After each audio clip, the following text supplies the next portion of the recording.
You're listening to For the Republic, a love letter to Star Wars animation.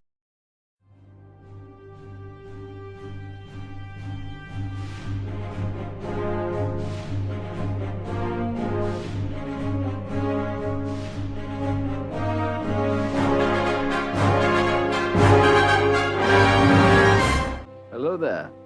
Hello, everyone, and welcome to another installment of For the Republic, a love letter to Star Wars animation. Thank you for joining us on our journey through Star Wars. I am Andrew, joined today by the recovering Conor Chikiti, fresh off the World Series loss. We're good.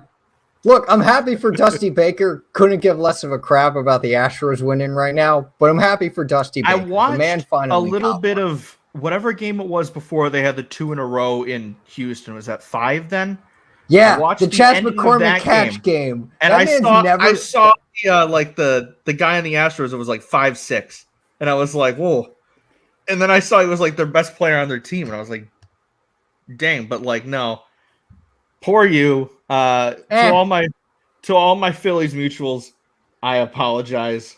We weren't even expected to make the World Series. When was the last time you made it? Like 08? 09, when we lost to the Yankees in 6 games. But it's whatever. The Yankees and the Astros, that's like the 1-2 punch of like. Yeah, but honestly, we probably could have kicked the crap out of the Yankees if they made it. Yeah, their team fell apart this season. But yeah, I'm over it. I'm thinking they'll be back next year. Not in the World Series, I don't think so. But I'm thinking they'll be back in the postseason. I hope. I hope right. For your sake, I hope, because just this anthology or this journey of you throughout the MLB playoffs on these shows has just been great podcast entertainment. But joining us once again, he's back on the show. David, the Star Wars historian, is once again back to join us. How are you today? Man, I'm good. You know, when you were doing that intro, I started getting like goosebumps on my arms. Like I was like, oh man, it's so good to be back and to also have Conor here, because obviously we were in the book club together on Star Wars Editors on Austin's Discord. And so to be able to come back and to actually see Conor, you know, on this kind of way, talking through Star Wars, again, a universe that we all love, man, I'm just so thankful and grateful you guys had me on your podcast. Yeah, we had you on for our Queen's Hope review back in like May, which was really fun. And now we got you back here to talk Tales of the Jedi. We had you for the book side, now to get more of the animation side. Speaking of books, though, do you have any updates on what you've been reading lately? Because I've been slacking lately with my canon intake. But what was your last read? What are you currently reading? Anything or? Yeah, so I'm trying to remember where I was whenever we had that conversation a while ago. But you were in the middle of Brotherhood when we were recording that. Yeah, which I finished. That was amazing. I did a whole. It was fantastic. And I also listened to the review, really good review also on Brotherhood. But I finished Brotherhood and I made it all the way to, I mean, obviously I read through Path of Deceit, which is the first book that came out for the second phase of the High Republic. I just finished up Lost Stars, actually. I think I just finished it. I still need to read that. So good. I think on Saturday. My favorite. It's my favorite. Yeah. I've heard it's so good. I need to read it. It's fantastic. Like in terms of just really trying to figure out and see both perspectives of the Galactic Civil War, of the Empire and the Rebellion. Like you couldn't have told a better story with a lot of emotional stakes in it. And so it floored me. Like it was so fantastic. Right now I'm reading, because I'm trying to go in like chronological order and reading all the canon books. And so right now I'm on Battlefront Twilight Company. That's what I'm reading right now. But I think there's another High Republic book, the middle grade book, comes out tomorrow. Quest for the Hidden City Yes. No. Yeah, wait, I thought Is that it already already- came out. Yeah, I thought they came out on the 2nd. I think But- Art of High Republic comes out tomorrow, which I'm really excited to Ooh. get. I gotta pick that up. Yeah, I have so that's probably going to be something I'm picking up as well. I have Yeah, Path of me Deceit too. waiting in the queue. I'm still a wave behind, but I did read a little bit of Fallen Star last night, Connor. I think I might have finally gotten to that character that you keep referring to, because I got introduced to 2 new characters, and I'm pretty certain one of them is the one you're talking about. What's the name? I don't remember the name. It's the guy. Leox has a problem with him. I know they had. Is it Colton?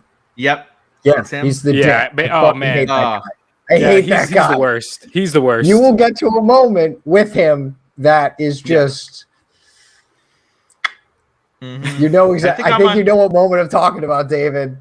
I do. think I'm I on, like- absolutely do. Yeah. I think I'm like 10 chapters in. It's weird because Claudia is my favorite Star Wars author. For whatever reason, I'm having a bit of trouble getting hooked into the early that's portion what of this book. I've heard from a bunch of High Republic fans. Because like that Rising they got- Storm, I got in right off the bat. Same with Light Yeah. of the Jedi. But this one, it's like I know it's going to end great, but maybe just like the time that I'm deciding to read and stuff. But I'm just like I can only read like 2 chapters at a time at No, this you're- point. But You're not alone. I- There have been a yeah. few friends of mine that have been we'll the same see. way. But I'm Yeah, gonna that's a complaint. I've heard obviously too. I'm gonna finish it. But I'm so excited for phase 2 Yeah, I need to and finish, to finish the rest of wave 3 Path of because Deceit. I think I'm. What chapter did I just get to? I think 15. I'm starting to slowly get through it more and more. I'm such a slow reader, man. That's not good. But yeah, I just need to get through that so I can then buy Quest for Hidden City, get through that, and then read the comics. I'm caught up on the comics, but I have the not books, touched the comics. Okay. That's what I haven't Yeah. done. I mean, I've read the comics for like phase 1, but I haven't read anything in phase 2 yet. Yep. That one's going to be a little bit harder money wise, is what I'm thinking. Yeah. So, See, I'm one of those people. It's like I'll read like maybe like on a good year, like 5 or 6 books a year, and then I see like David, who reads all of this stuff, and like Chloe, friend of the show, like I think she got to like 150 books in a year, like by the end of last month. wow. And I'm like, what is your that's phenomenal. superpower? I want it's that. audiobooks. Yeah. For me, it's audiobooks. It's having the book there, but also being able, knowing that I'm a busy person, but I do a lot of like tasks that I don't necessarily have to think about, so I can listen to books while I'm doing stuff, and that's kind of how I get through it so quickly. Yeah, I can't. I don't have the attention span for that. Unfortunately, I have to have it right in front of me. But speaking of Chloe, I promised her next time she comes on the show, she can talk about High Republic because she just finished Light of the Jedi yesterday, so she's slowly getting through it, and she loved it. So I need to finish my reread of that. I started it and I'm like, this is really good, and then just fell off.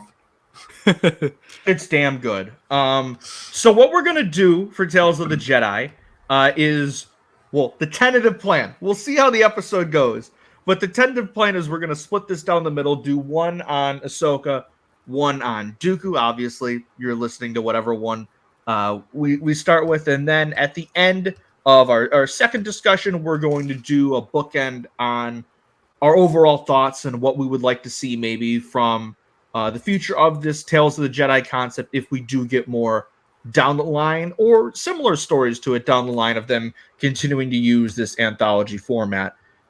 So do we agree that we're starting with Dooku, or are we going to start with Ahsoka? Let's go with Dooku. All right, let's go with Dooku. So you're listening to the Dooku discussion, as it says in the title of the video. So let's talk about these. Our 3 shorts that we got were titled Justice, Choices, and the Sith Lord. Saul Ruiz directed the first and the third one, while Charles Murray handled the second episode, which was Choices. I thought these were far and away my favorites of the first season. I really did enjoy most 2.5 of the 3 Ahsoka shorts that we got. I enjoyed these ones. I thought, one, Dooku, well, obviously he's been explored before, has not been explored to the extent of Ahsoka Tano. Like, I love Ahsoka. She's one of my favorite characters. But I mean, it's a Dave Filoni project. We know we're going to get Ahsoka at some point. And I'm like, if this is the only thing we get from it, which is why we'll talk about at the end of our full discussion. But if this is the only thing we get from Tales of the Jedi, I'm going to be a little upset if one of the two characters we focus on is Ahsoka, where I feel like there could have been so many other more interesting and new stories you can tell with other characters. But with Dooku, I loved seeing eras of him as a Jedi slowly becoming disillusioned by the corruptness of the Senate and of the Republic, and eventually by the end of the third short, we see him having left the Order and fully under Palpatine's wing and becoming a Sith Lord, as the short is titled, which I just think that short was tremendous. What did you all think of these Dooku shorts? Because really enjoyed them. They were really good. Because like by themselves, like the first, like, yeah, you know what? All three, by themselves, all three are really good. But when you couple them with Dooku Jedi Lost, the novel by Kevin Scott, which I need to reread now because of these shorts, it's like there's just big tapestry of tragedy for Count Dooku. Oh yeah, like this man just absolutely was like, I don't think I can be with the Jedi anymore. They're too corrupt. They're more concerned with politics than justice. You see that in Dooku Jedi Lost, mainly dealing with his home planet of Sereno, with his with both the royal family and his sister. I'm kind of muddy on the details of what happens in Dooku Jedi Lost. Besides, he verbally spars with some of the Jedi over stuff. There's some like a few other things with the council that's kind of like, all right, this is kind of weird. And then he has that like conversation with Yoda at the end of the story that like absolutely destroyed me. I was not expecting that. Like I thought like he was going to spar Yoda and Yoda's just going to be like, get out of here. But no, he's just like, yep, I'm done. Bye. He's like, all right, keep your saber. See ya. Yeah. And there were some questions on whether or not the last short conflicted with that, but it doesn't seem like it. Personally, because like both Matt Martin and Kevin Scott said they don't view it as a retcon. Yeah. Me personally, because Padawan and Master and Apprentice have stated that Dooku frequently visited the temple, he was allowed in, treated as one of their own, and Dooku Jedi Lost. Well, I haven't personally read it. Like you said, he's able to keep the saber. He's able to still kind of walk around as a Jedi, even though he has left the Order by that point. To me personally, I'm not viewing it as a retcon, and I think the short works just fine within that canon. It's resolved when we get to that I have some questions regarding where it, but that makes sense. To not drive me insane, I'm viewing it as an adaptation of the same story. But obviously David is big on the books and he's big on the canon. And I did see his tweet about his mixed emotions with a lot of that. So obviously I'll give him the floor to talk about all of that stuff. But as shorts and stories on their own, I thought they were all really enjoyable and really well written.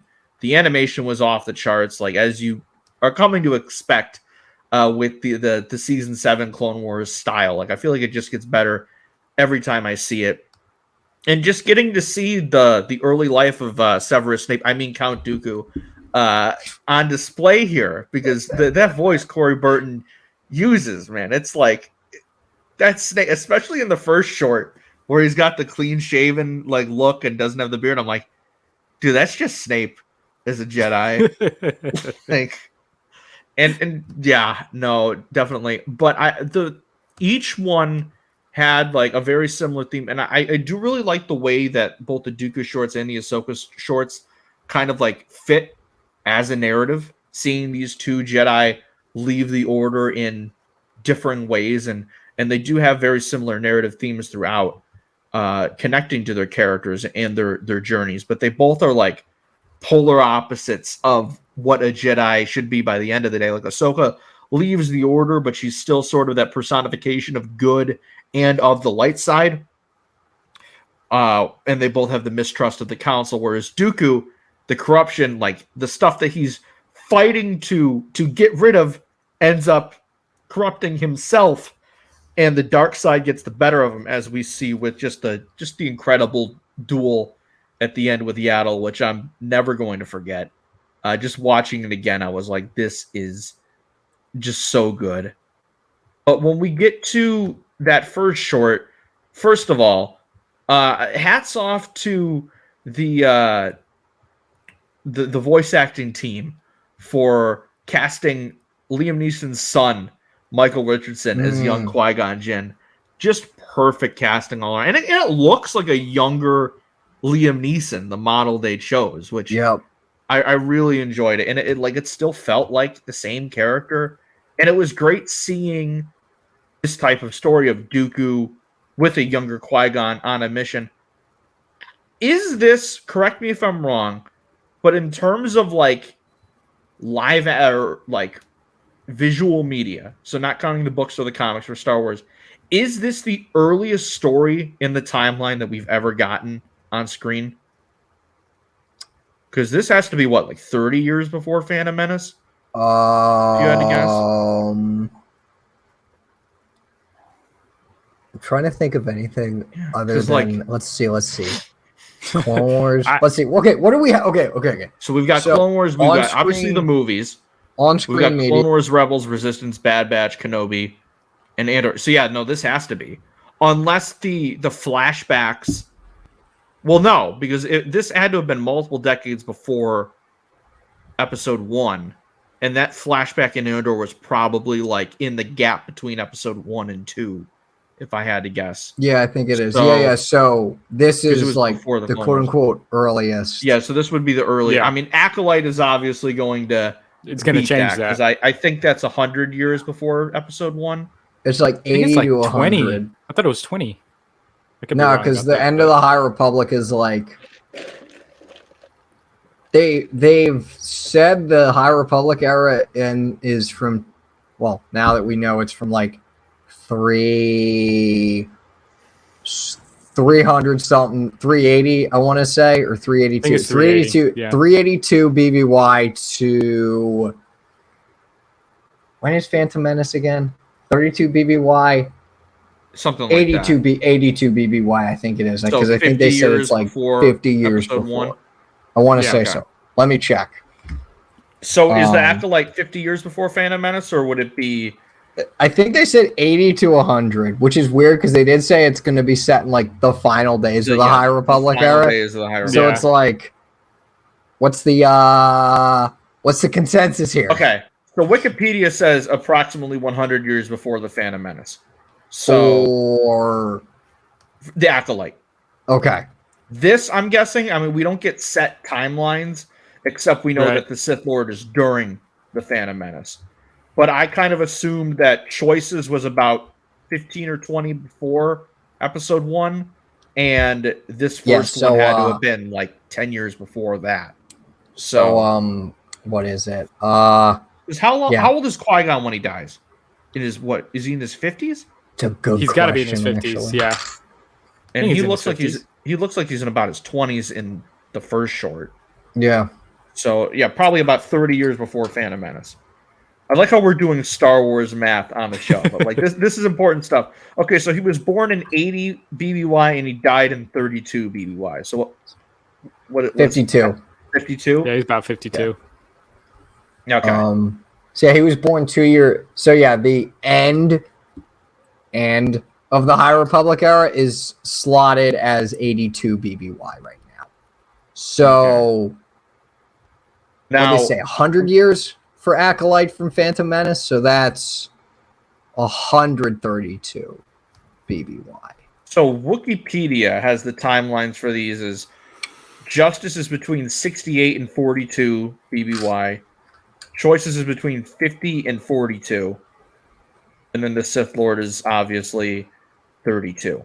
So I think that's just based on like what we previously know. So yeah, it's about 30 years before Phantom Menace for this first one. So yeah, this is the earliest. Yeah, long answer short, that we've gotten. Earliest we've gotten.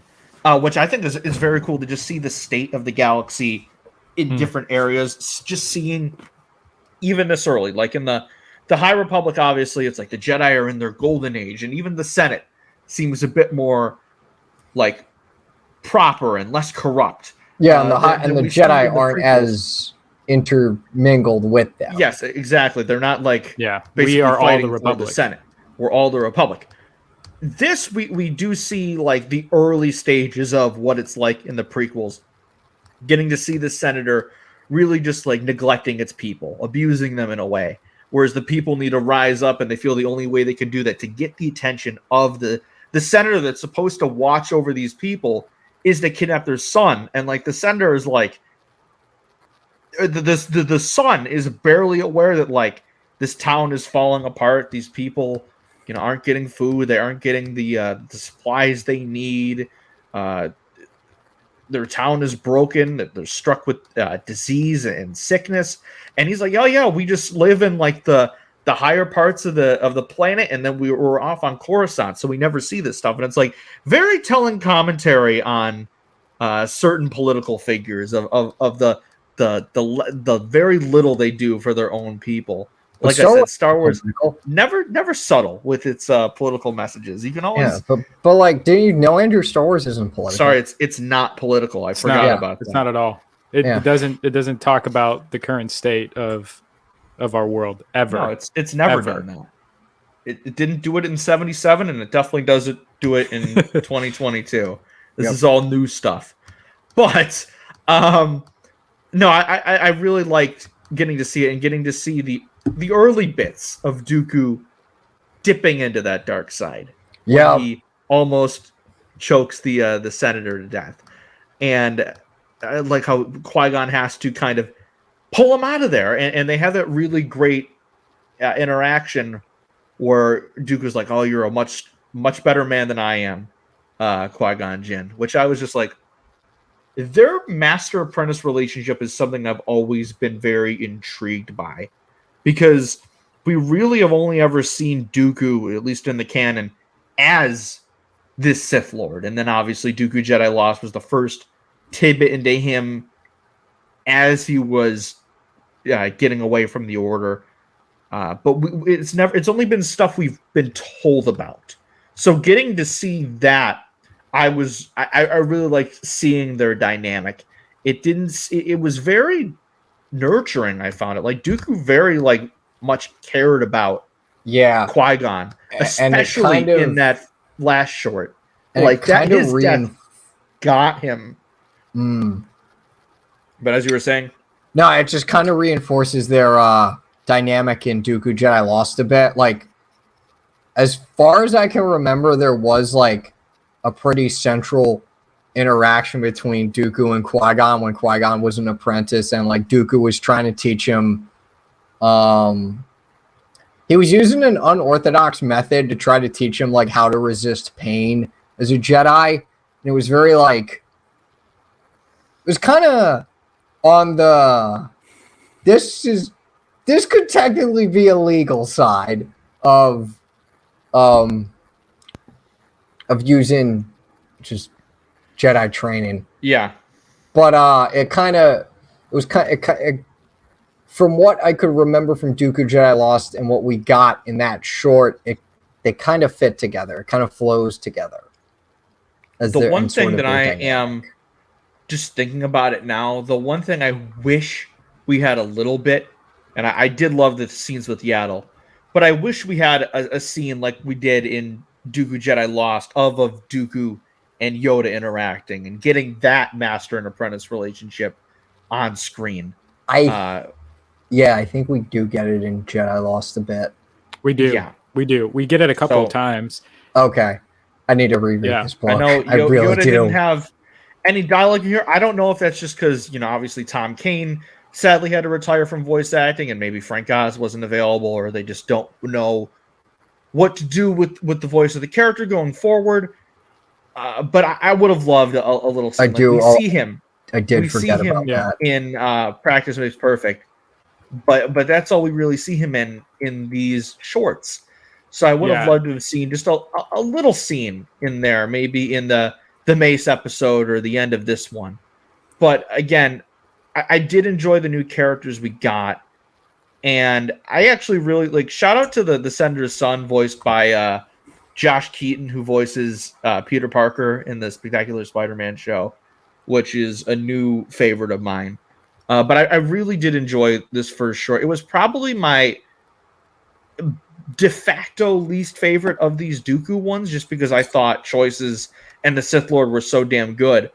But it was a great way to kick things off and really show this corner of the galaxy and just show, like, you know, even though the Republic is the shiny, squeaky clean thing that's portrayed as in the Clone Wars and like this symbol of good, you really do see that, no, hold on, there are some senators that don't give a damn, and they're fully corrupt, and they only. At least they're not casually racist like Anakin Skywalker is. Thanks, well, I Jared. also think, I think that especially Dooku, you know, probably one of my favorite scenes from this episode was the interaction between Dooku and the senator, and the fact to where he said, "What are you doing, standing with these people who kidnapped my son? Like, you serve the Senate, you serve us." And Dooku just goes back at him and he says, "No, I serve the people. I serve the Republic, and you're neglecting them in this moment. And this is not going to continue any longer." And what we're going to see from Dooku is he's always going to pursue the truth, and then he's always going to stand by the truth, even if it's unorthodox to the Jedi Order and to the Republic as a whole. Like, and when the Jedi and the Republic are at odds with that mission, that's when we see Dooku become more and more disillusioned with the Republic and with the Jedi. And so we're seeing these kind of little seeds that are planted along the way. It starts here. And I think what is telling, kind of like what Conor was saying, is Qui-Gon, he's there in this situation. What if he wasn't? If he wasn't, that senator would be... Yeah. That would be it for him. He'd be dead. And so what is beautiful and a little sad at the same time is we see in this first episode that, you know, Dooku has the opportunity to really do something that leads him to the dark side and almost fully gives into it and almost commits a irreversible act. But Qui-Gon is there. The same can't be said about the Sith Lord episode. Qui-Gon was not there. Nope. And it puts that question when in your mind about Qui-Gon. Yes. It's like Qui-Gon was Dooku's last real pull to the light. Right. And once Qui-Gon's gone, he's fully submitted to Palpatine. He's got nothing left. This is the only way I can go now. Because if there's one hope of the Jedi, if there's one hope of the light side, it's Qui-Gon. Yep.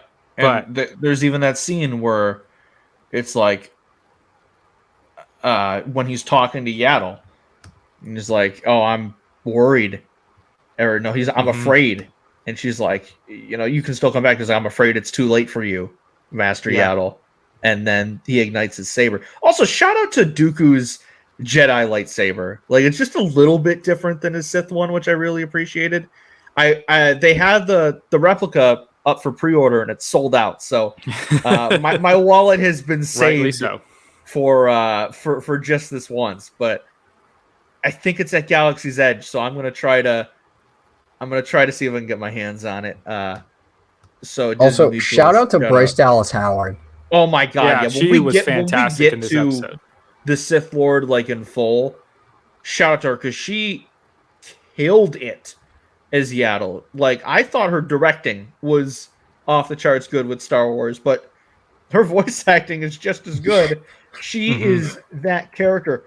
Also, just rewatching that episode back again, shout out to how good Ian McDiarmid is as Palpatine in that short. Like, even all these years later, the dude still kills it as Palpatine. And he was, like, almost as menacing as I've ever seen him before, like, in that short, just watching it back.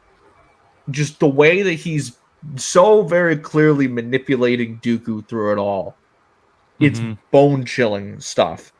But yeah, you made a really good point about how reliant, whether Dooku knows it or not, on Qui-Gon he is with his pull to the light side. Because as you said, had Qui-Gon not been there, that sender's gone.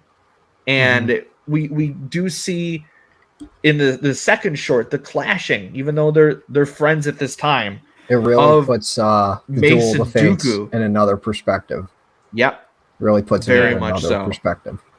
Yeah. But in like I said, in choices, the clashing of, you have Dooku, who is like this unorthodox Jedi, kind of like does his own thing.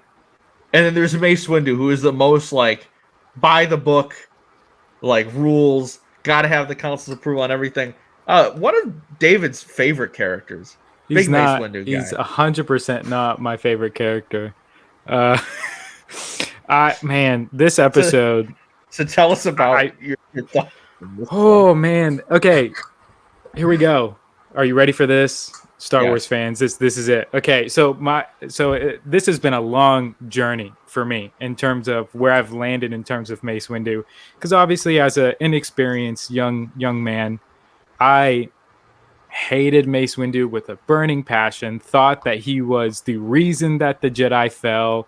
He was everything that was wrong with the Jedi Order. But then, as one does, as one consumes content, not just in movies and TV shows, but books as well, I knew that he wasn't the sole reason that the Jedi fell. If anything, he was he was the figure that we looked at of Mace Windu was the result of a continual decline in teaching and instruction for the Jedi Order. He's the Jedi at the most dogmatic that they'd become in the prequels. It's not his fault. It's just, it's his character. He's the characterization of, he resembles what the Jedi is at this time compared to what it was in the old days. Like, he goes from, there's a perfect instance, there's a perfect, just side-by-side snapshot of just showing how Mace Windu was corrupted just subtly by Palpatine, by this war. And I can't remember what the first image was, but the second image is him saying he's too dangerous to be left alive. Right. And the first one, I think, was I think it was probably, we're keepers of the peace, not soldiers. Not soldiers, yes. Yeah, and so my whole thing with Mace Windu is just, I feel like there are times to where Mace Windu kind of gets a pass on all the things that he's done, and not so much so by us, but obviously those who would rather spend so much time about attacking Anakin and what he did and all that kind of stuff, and again letting Mace Windu get the pass for all these things. Again, please bring me back when we get to if you guys haven't already done the Boba Fett arc with that whole deal, because I would love to just jump into that and talk. We're about a season away, but I will hit you up when we get there. Just because it's really telling of how Mace Windu handles that situation with Boba Fett, and I felt like Plo Koon, who wasn't even a rival or adversary for Boba Fett, how he handled that situation far better than Mace Windu did. And so Mace Windu in choices, like you said, Andrew, he is the epitome of the dogmatic Jedi that we are so accustomed to in the prequel era, in the time of the Galactic Republic. Because, again, was Dooku wrong? And I guess this is a question. Was Dooku wrong for continuing continuing his investigation of what had happened on the planet? Was he wrong to continue that? Well, according to say no. No, I mean, neither. Right. But according to the Jedi Order, he went rogue. It's like their mission should have ended as soon as they found out Katri was dead.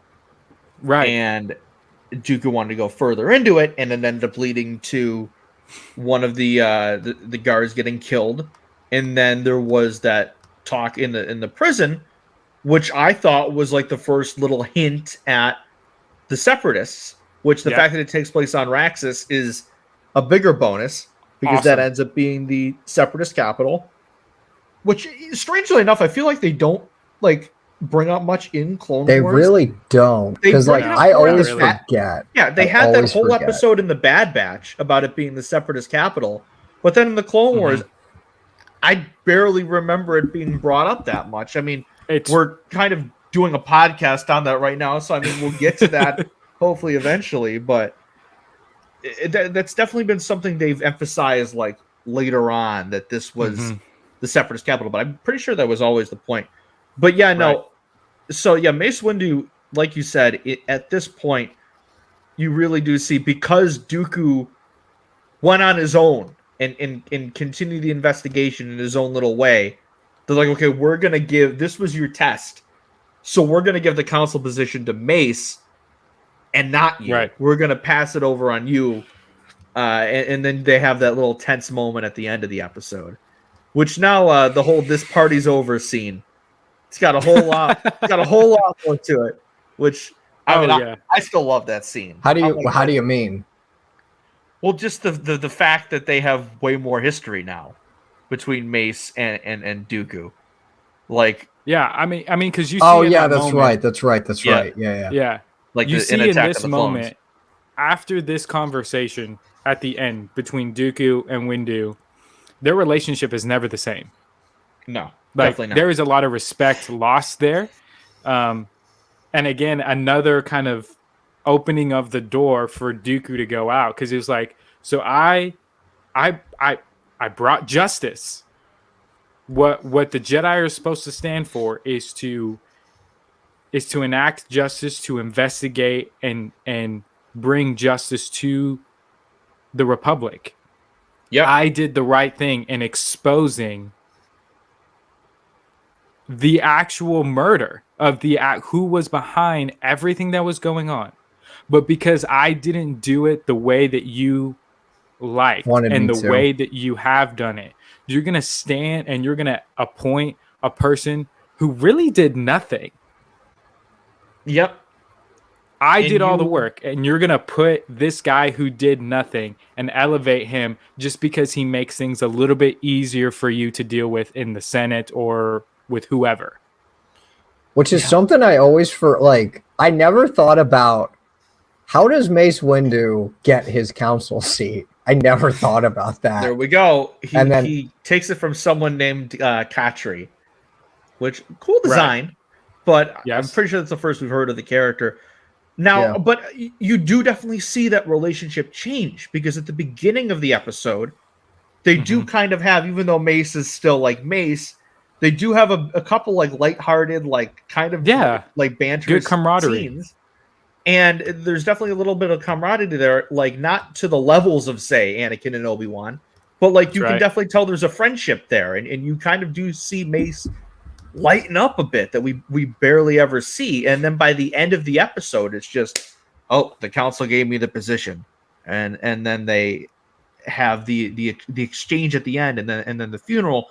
And it reminds me a lot of, maybe just because it's 2 episodes where we see this Jedi funeral, but it reminds me a lot of the way that Anakin really started to mistrust the council at the end of the Obi-Wan undercover arc in the Clone Wars. Well, who wouldn't?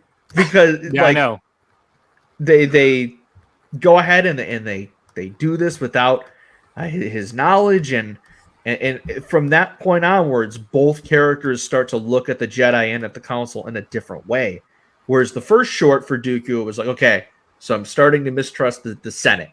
Then in the second episode, it's more of the Senate, but now it's like, I'm starting to mistrust the Jedi a little bit, because they'll just go behind my back and they'll make this mission a hidden test, whereas Mace will be like, this is the first I'm hearing of it, when his ass definitely was told beforehand, like, yo, whichever one of you handles this better is getting that council spot. But was this the short, Connor, that your Star Wars mom showed up in, or was that the Ahsoka one? That was Practice Makes Perfect, I want to say. Okay. Yeah, I would say that's what there was definitely a it was the Clone Wars training one. Because there were a couple cameos at the end of this episode. Like Plo Koon was there, Ki-Adi Mundi was there. Is this correct? Hold on. Wikipedia says that I'm a Gundai was in one of these shorts. Was he in this one? It says Yoda, Plo Koon, Terra Sinuve, Saisi Tin, I'm a Gundai, Caleb Dune, Depa Blaba, and Mon Mothma appear in non-speaking cameos. Was it this one? Oh my god. I don't remember. Well, we did that one of our first episodes was covering supply lines, where I realized the pun hit me about 15 years late of when I finally noticed it. All right, let's check Wikipedia. Okay.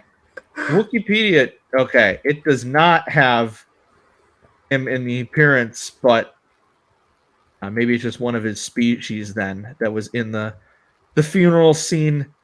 But again, that Jedi funeral, like the way I always think it's a really cool visual of like that beam. Oh, it's great. I love that's super cool. I feel like we've only seen it a handful of times, but every time we saw it with Kenobi's. We saw the fake one with Obi-Wan. So is this the first real one we've ever gotten?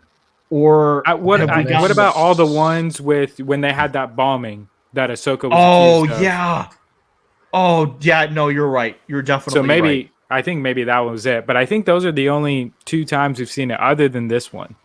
Mm-hmm. That really does not look good. Looking back on that one, that really does not look good. You have a Muslim-coded character. That's all I need to say. I feel those episodes are so damn good, but it's like, Dave, you keep talking about how you have the rest of our story planned out. Can we get that already so we can feel less uncomfortable about what happens there? But again, I mean, that reveal and that fight with Anakin are like some of my favorite moments, but when you look at that, it does make you go a little like the direction is very interesting, but my god, like it's definitely. Why'd you have to go that route? Yeah, like you could have had her fall to the dark side, but the bombing. I get that, like using Barriss to frame Ahsoka is a really cool especially because of their friendship throughout the series. Exactly, right. Having but it's another like Padawan.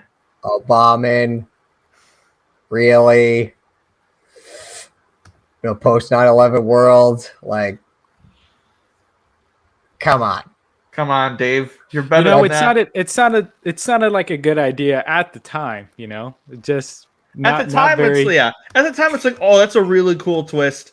Again, the fight that she has with Anakin with Ventures of Sabers is one of my favorites in the entire series. Right, and the actual reveal is done incredibly well. However, it can't be ignored it can't be ignored. Yeah. Just like something Dave does in the last Ahsoka short, can't be ignored. And you can like certain creators and still hold them accountable for certain things at the same time. Like we'll get there. It's not hard. We'll get there. We'll get there. But no, you're speaking of a creator that's really, really cool, Bryce Dallas Howard. Yeah. But I was just gonna say before we move on to fully. Oh no, it's happening. No, not this again. Here it is. I'm here for that. Before we moved on to fully talking about the Sith Lord, I just wanted to say that your like little Mace Windu rant reminded me of when we did Queen's Hope, and I went on my rant about how Anakin is written in that book. Oh because, yeah, absolutely. Ooh, and then I went on another one when we did Brotherhood, and just the balance between how Anakin is written by an author that does not like Anakin's character versus an author that does and understands his character. Because yikes! But Mace Windu, obviously, Brotherhood puts him in a very great light for David. Oh, for sure. Oh yeah, reading Mace Windu's parts in Brotherhood was so soothing for my soul, so therapeutic. That's just him at his most like passive aggressive like dick phase. Yeah, because it's in Anakin's perspective, and that's why I think it works so much better. Well, and I think even from Obi-Wan's perspective, he even said, "Well, Mace Windu doesn't like Anakin. Like everybody knew. and I'm just like, yes, even Kenobi knew that." Obi-Wan's theme in that whole book is just him like pretending he doesn't realize things that are completely obvious. And he's like, no, Anakin so definitely likes Padme. But like I'm not gonna say anything. But like he definitely I'll let him figure it out on his own. Maybe that's part of his Jedi journey. Okay. All right. Okay. All right. But now an unfortunate part of the Jedi journey is when a Jedi loses their grip on the light side and succumb to the dark side, which is what we see in this last short. So starting off with getting to see Dooku again, I am choosing to see it, and I think it does make sense in the timeline that at this point he has left the Order because he's never mentioned as being a part of the Order in this short. So to me, I'm going to take it as it doesn't really contradict anything, but to some people it does. So to them, they're definitely valid in being upset. And like I said, when we get to it's definitely a bit harder to excuse. Yeah. But with this one, I think it's a bit easier. And I just think the fact that the story is so well written, I'm willing to let certain things slide. But getting to actually see Dooku get into the archives and use Sifo-Dyas's code to erase Kamino, just getting to see that little tidbit of like, how did it get erased from the archives? Who is Sifo-Dyas? Like those little things of watching Attack of the Clones for the first time as a kid, finally getting to see that on screen was something I really enjoyed. Yeah, like, I'm not gonna lie, like the Attack of the Clones Camino plot just taken by itself is so fucking confusing. And that's your movie. Weird. That's your movie, dude. Like I know, but it's so confusing just by itself. Like, I do love the noir storytelling. Like that's the one thing about that movie that I appreciate more and more every time I watch it is just like how much like old detective noir influence that George Lucas had in that story. Sure. Even just making Camino be this like rainy environment, like it's just straight out of old noir detective stories, which I really do enjoy. Like, I gotta rewatch Attack of the Clones, but like even with all the information that we have, I still get hella confused. I just do.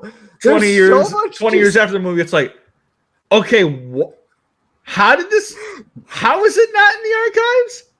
No, that's fine. It's just like all this stuff. Lost the planet, Master Kenobi has. It's just all the Sifo-Dyas stuff and just like the way it's worded. It's like, George, I love you, but Jesus Christ. It's even better that like Sifo-Dyas was like a typo for Sidious in the script, and then George just ran with it and made it. Went for it. Yeah, absolutely.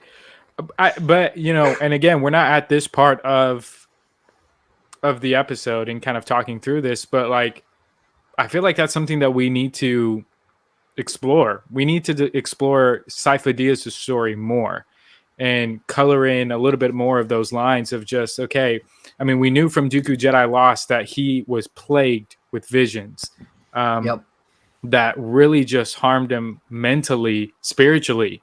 And we know Dooku's role and what he played, at least towards the end of Sifo-Dyas' life. But what that whole Camino storyline needs to be explored, needs to be continued. I think Tales of the Jedi is a great opportunity, maybe in another season, where that definitely needs to be fleshed out a little bit more. Do they show his death in Dooku Jedi Lost, or was that really only explained in the Clone Wars episode? I think it's in the Clone Wars episode. Yeah. Which is also really confusing. It's like, oh, yeah. Connor's all kinds of confused. When we get to that in about 7 years or whenever we get to that episode. Like, just thinking about it, I'm really confused. But, like, I feel like if I watch it again, it's like, oh, okay, this kind of makes sense. But, like, the Sifo-Dyas stuff in Star Wars is some of the most, like, confusing shit I've ever had to see. I think if it was like Palpatine's return was easier to me than this. If it was like what George probably originally planned out, which was Sidious commissioned the clones himself, it would have been, and Tyrannus was the one covering for it.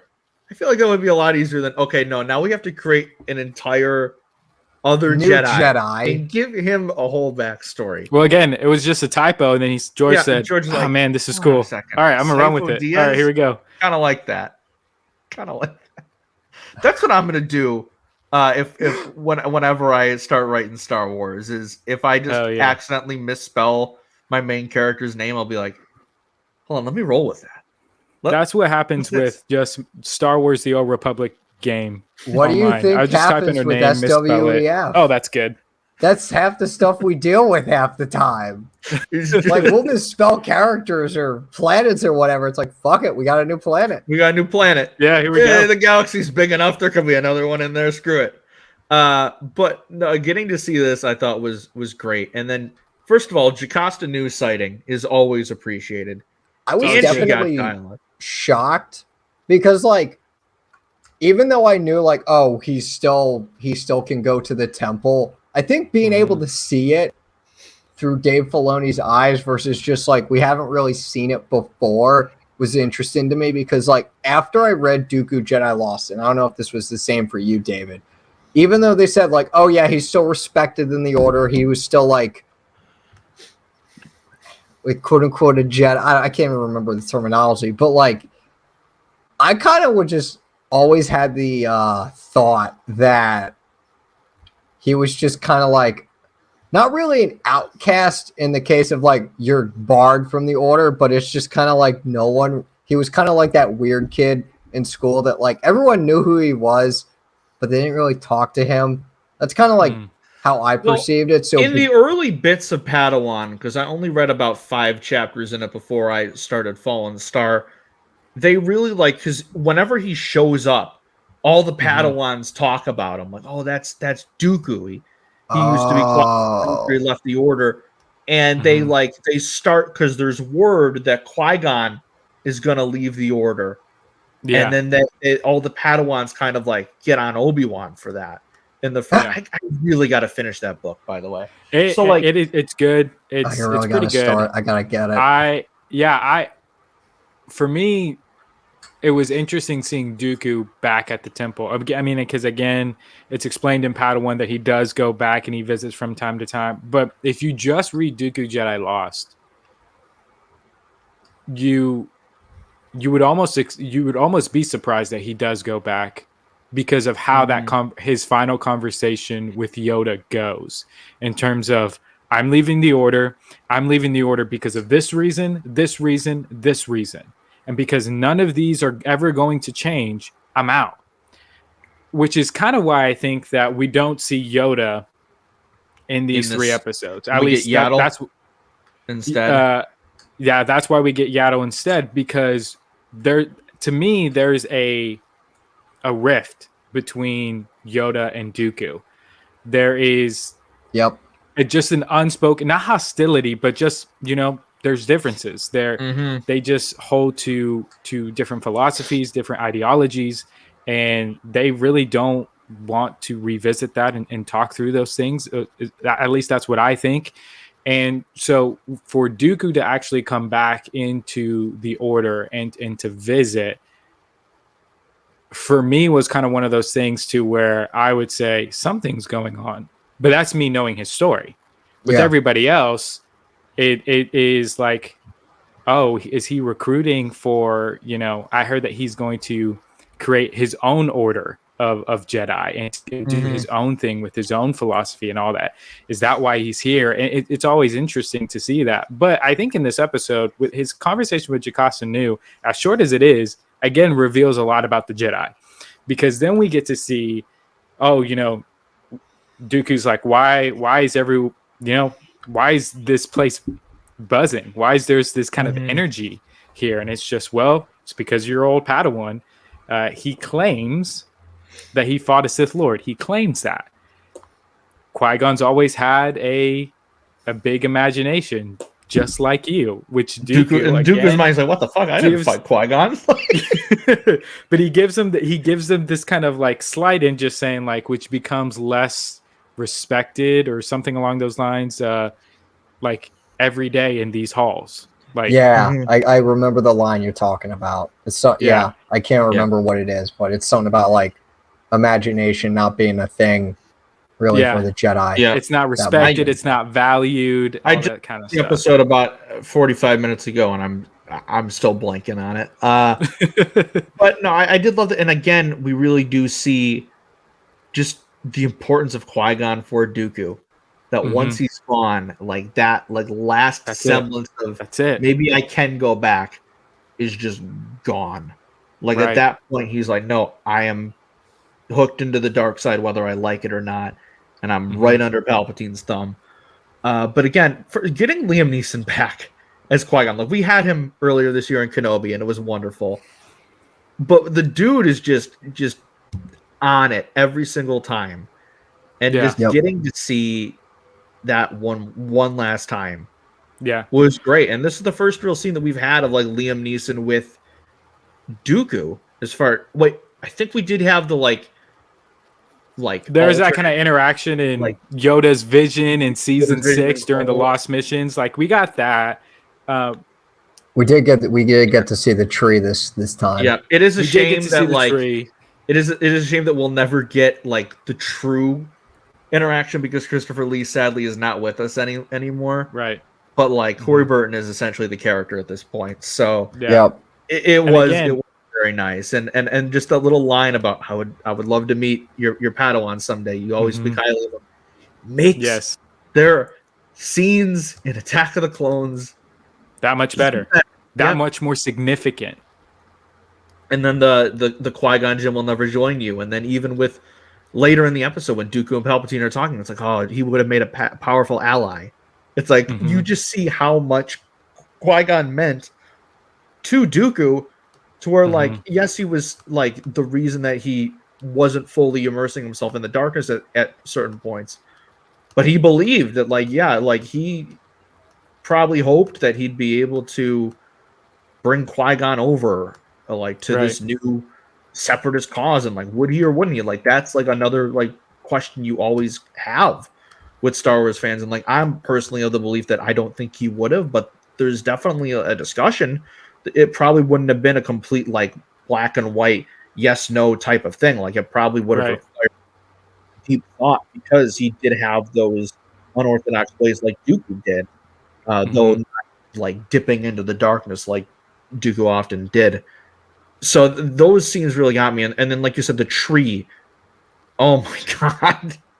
Like you're talking about peak Star Wars animation in terms of being able, at the tree, and then you see the color in the sky of it just getting darker and darker. Just that beautiful imagery of with Qui-Gon's death, the darkness is now creeping in and settling in Dooku, and this tree, which was once a fond memory, is now causing Dooku so much pain because it reminds him of his Padawan. And just the way he described it, like, oh, my Padawan was born on Coruscant, so he was always fascinated by this tree in this world of steel and stone because he'd never seen anything like it. I'm like, oh my god, that is just whoever wrote that like needs a promotion there. I don't know if Dave can give himself a pay raise, but he can try. But no, the real star of this episode was Yaddle. Shout out Bryce. Oh my god, dude, she's a G. I never thought I would say that about Yaddle now, but like she's a G. Well, I completely forgot I said that ironically for years. She was voicing that voice. Now, I forgot that she was until the end because it was so good. It was so like you couldn't believe it, like how incredible it was. This is just Conor's further transformation into Grease from Fallen Order. Like now they are both Yaddle fans. Dude, I get it. I get it now. I get it, Grease. Like, yeah. She's phenomenal. We're in the Yaddle Sans right now. This High Republic, she was in like a Skywalker saga, like, and they made a point, like, oh yeah, no, she's in this game. Like they gave like a whole little like post just about her, and I'm just like, damn. Like I ironically liked this character for years just because like, oh, she's like a female Yoda. Now it's like, yeah, she's female. All we had was she's female Yoda, and now it's like, no, she's so much more. No, she's so much the more. goat. It's like, yeah, because before Grogu was like we just had Yoda and that other background one. in Phantom Menace that never really showed up in anything else. And now I want her in everything. Give her her own stories in Tales of the Jedi Season 2, because yeah, I give don't me know how High much Republic Yaddle in Tales of the Jedi Season 2. What, the Bitmoji concept art that they have for her in Phase 2? Jesus, yeah. It looks like a Bitmoji. I'm sorry. No, it does. It really does. But again, like, shout out Bryce, man. Just shout out. Like, give her everything in Star Wars, and I'll be okay with it. Give her a movie. I will very much take it. But she very much knocks it out of the park in this role. And again, we do get the confirmation that Yoda's just kind of like a silly little guy, and he's the only one that talks like that in his species. That dude's high. That dude's just like, the dude's on crack. Yoda is on crack. That is the only explanation I have for why he speaks that way. I just want a scene in one of the like THR like Phase 2 books of just the two of them going at it, and like she just comes up to him like, bro, why you speak like that? Like, you're not fooling anyone. You don't sound smarter than me. Like, I just want them to have like that like little rivalry, just looking at each other like, oh, it's that guy again. Mr. Big Shot, Mr. Know-It-All coming Mr. in Shot here. Big, as he would say. Exactly. And then Yoda would have been like, I wouldn't have lost to Dooku. So lost to Dooku, I wouldn't have. It's like, so yeah, let's talk about that. First of all, like I said, that conversation between Palps and Dooku at the beginning when they go in that little hideout from the end of episode 2, which again, when they showed that in the trailers, we were all like, oh, okay. Yaddle's done. Like she's not making it out alive here, bros. Which again, like, explains why she's not in any of episode 2 or 3 or the Clone Wars.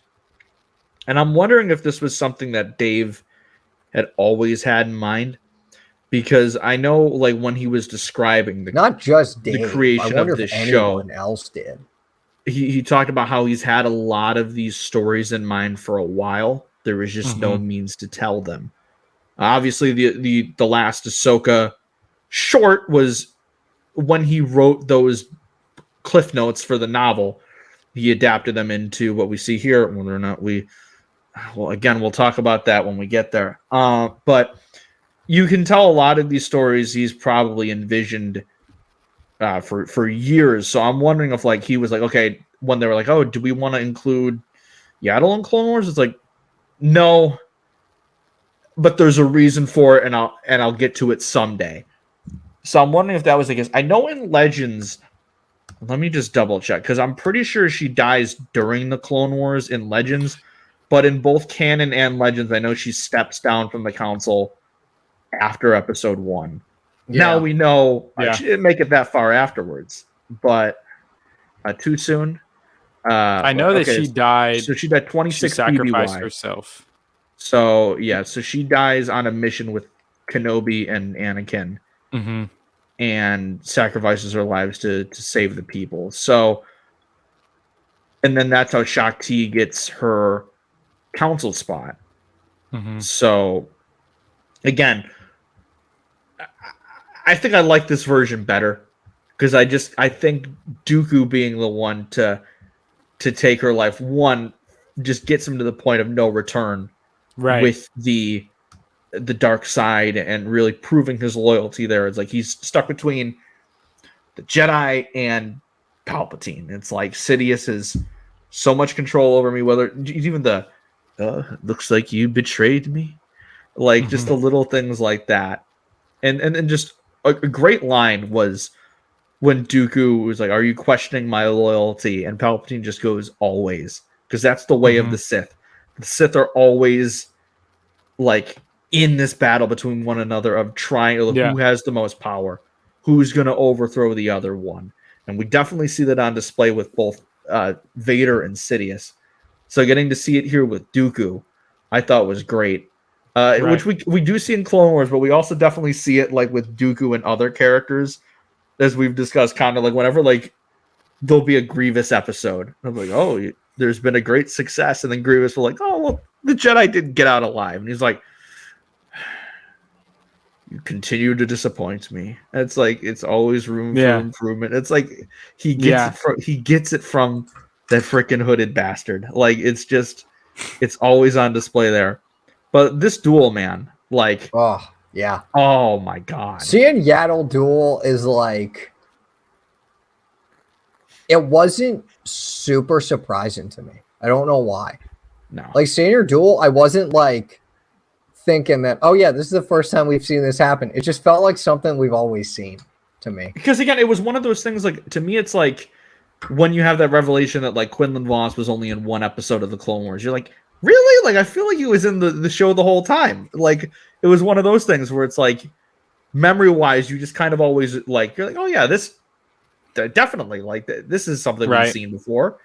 Yeah. But like, it's like, no, this is the first time. And it like was just, everything about it was great.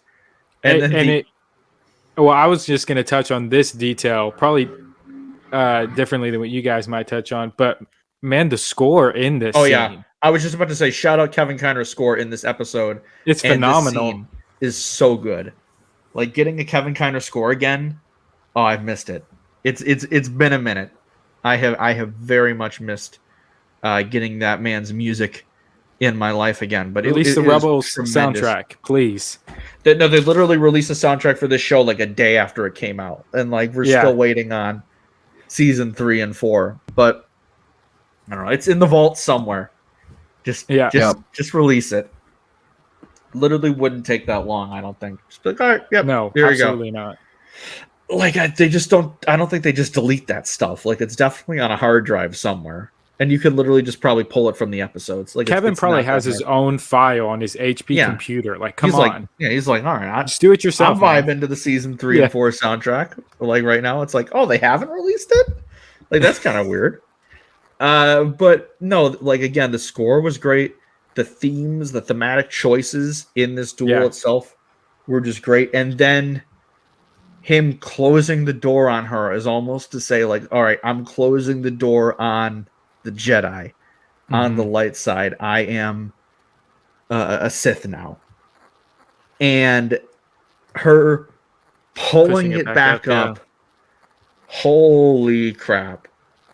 Like, is it like the light's never going away? There's always going to be light at the end of the tunnel. And then, like, again, I think it would have been brutal enough if, like, she was just, like, decapitated by the door and, like, that was it. I'd be like, holy shit, that's dark. Like, but then she comes back and immediately collapses, and Dooku just takes her out, which is like, oh, it hurts. Let me give you that peace. It's like, let me give you peace, Master Yaddle. And then Saber. Again, there's always to me something. Oh, I see your tweet, Connor. You're not slick. I just brought it up, and here he is tweeting about Grease and Yaddle. But there's always something very chilling about seeing a blue saber like cut down people like that. Like definitely with like in Revenge of the Sith, and then this. It doesn't seem. It's always like, ooh, that's different. Like with the red one, you're just like, oh yeah, that makes sense. But like. It's just always, maybe just because blue is like a colder color, or if it's just the fact that this is supposed to be the one of a Jedi and it's literally killing like other Jedi is just always a little bone chilling. And then that last shot of just like the slow close up on Palpatine's eyes as it fades. So good. I was literally, the first time I watched it, I was literally like, holy crap, what a way to end the episode. Just, it was to me, Connor and I were having a little bit of a discussion before you joined the stream, David, about what our favorites of the show were. This was definitely my favorite of the bunch. Like there were two that I would probably give my highest score to, but this was far and away my favorite, and it was the one that hit me the most. Whether it's just because the storytelling beats were the highest, whether it was because it combined all of the narrative themes from the first 2 Dooku shorts and really put them into this one of like, okay, so this is how Jedi falls to the dark side. And then just getting a Bryce in the role and getting to see this character on display that we've really only she's only been the stuff of legend per se, because she's literally just a background character in episode 1. And then certain Legends books, and we're just like, okay, yeah, so she's kind of cool looking. And now that she gets to be like her own fleshed out character, we're like, that's right. More. Like, it's like, why did they have to kill her in her first appearance? But shout out Bryce. Like, so wonderful voice acting there. I would absolutely agree with you that this Sith Lords was probably the best one and my favorite of Dooku's 3-episode arc. Just like you said, it ties everything in so beautifully. We get Liam Neeson back in this episode. Bryce Dallas Howard is a huge part of this episode. And, you know, and like you said, I tweeted out initially, you know, when it came out, that I thought that it was an issue in terms of retconning Dooku Jedi lost. But man, when Kevin Scott just said, hold on, wait, it's not. Let me explain to you how my book still works in this. It just made me love the Dooku stuff a whole lot more. Yeah. Having Kevin say that, and then having someone that actually worked on the episodes also be like, it's actually not. That's when it made me go, okay. Now I'm in. No problem. Now Ahsoka. Let's get to that. We'll get to that. But thank you for joining us for our discussion of the Dooku episodes of Tales of the Jedi. You can look forward to our Ahsoka discussion later this week, probably the next day. Little movie magic for you. We're actually going to record that right after this. But yeah. So thank you for joining us, and we'll see you for the Ahsoka discussion. So thank you for joining us for our discussions on the Dooku episodes of Tales of the Jedi. We will be back in a little bit for our coverage of the Ahsoka episodes. You can follow the podcast on Twitter at For the Repub Pod, and on Instagram and TikTok at For the Republic Pod. Also subscribe to the YouTube channel For the Republic Podcast, where you can see our beautiful faces talk about Star Wars every single week. Also look out for our Andor coverage later in the week as well. So until then, see you guys later, and may the Force be with you always.